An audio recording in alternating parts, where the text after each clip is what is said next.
నెల్లూరులో రైతన్నతో లోకేష్, ఆదోనిలో పల్లె ప్రగతిలో లోకేష్, కర్నూల్ గుప్తగుతో Lokesh, Kadapa mission Rayalaseema 145 days journey 1893 miles. Now today at Nellore మహాశక్తితో లోకేష్ కార్యక్రమానికి స్వాగతం సుస్వాగతం.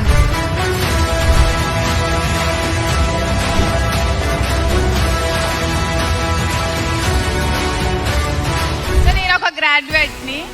ఇఫ్ నాకు ఇంట్రెస్ట్ సొసైటీకి హెల్ప్ చేయడము, ఒకవేళ నేను మీ పార్టీలోకి వచ్చి ఒక అవకాశం అడిగితే ఇస్తారా? మీలాంటి యంగ్స్టర్స్ ఇంకా సొసైటల్ ఇష్యూస్ లో ఇన్వాల్వ్ అవ్వాలి. You need to speak up for what you believe in. You have to speak up for what you believe, where you see the state also going. ఇంట్లో వాళ్ళందరూ డాక్టర్స్, అందరు certificates NTR UHS లోనే ఉన్నాయి.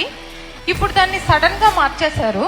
మా సర్టిఫికేట్లు అట్లా ఉండి ఇప్పుడు ఇది ఉంది. మేము అట్లీస్ట్ అబ్రాడ్కి పోయినా ఇంకెక్కడికి పోయినా అది ఆ డెఫిషియన్స్ అనేది తెలుస్తుంది. మీరు మాకు ఏమన్నా పర్మనెంట్ సొల్యూషన్ ఏమన్నా చేయగలరా? ఒక చట్టమే తీసుకొచ్చి ఆల్రెడీ పేరు పెట్టిన దానికి పేరు మార్చేదానికి లేదు అనే విధానం రేపు వచ్చినాక నేను చేస్తాను. గంజాయి మత్తులో ఉన్న కొంత యువకులు ఆమెని యూజింగ్ చేయడం, హెరాస్ చేయడం లాంటివి చేశారు. కానీ ఇప్పటి వరకు ఈ ప్రభుత్వం ఆ సంఘటన మీద ఎలాంటి చర్యలు తీసుకోలేదు. బాయ్ బాయ్ గంజాయి బ్రో జగన్ అని చెప్పాలి తల్లి. అంటే ప్రభుత్వంలో ఉన్నోళ్ళే గంజాయి కల్టివేషన్ చేసి గంజాయి సప్లై చేస్తే ఇంకా సమాజం ఏమవుతుంది? వైజాగ్ లో ఎంపీ బార్ ఇబ్బంది పెట్టి హింసిస్తే జగన్ రాలేదన్నా.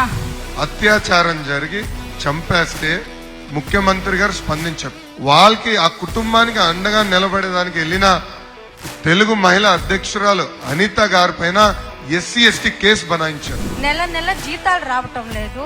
జీతాల కోసం అడిగితే హౌస్ అరెస్ట్ చేస్తున్నారు సార్. కనీస వేతనం ఇవ్వండి. గౌరవ వేతనం తీసుకునే మాకు కూడా సంక్షేమ పథకాలు అమలు చేయండి సార్. అంగన్వాడీ టీచర్ల పైన పవిత్రమైన బాధ్యత ఉంది.